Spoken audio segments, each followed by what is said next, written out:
here we are out in the frigid weather of December looking at winter gardening tips. So I don't have to tell you all, when it looks like this, the bed needs some cleanup, right? So do you do it now or do you do it later? I mean, you'll find all kinds of gardeners will tell you one or the other.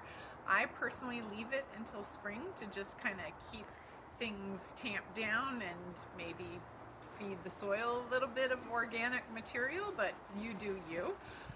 Big things you should know are, if you have any indoor plants that are outside, you better have taken them in by now. I would hope so, though I just stopped by somebody's house, a friend of mine who had a freaking tropical plant outside. I was like, this thing is not gonna last much longer. So take your stuff inside, and any sensitive plants, you gotta wrap it in blankets. They're gonna need some warmth, especially this winter. It seems like it's gonna be a cold one. Other winter tips, I mean, just keep an eye on things. Make sure you're looking at your plants. Those winter bloomers might need a little extra love. So Edgeworthia, Daphne, hellebores, all of those are going to be blooming here in the next few months. So, I mean, if nothing else, go outside and enjoy your yard.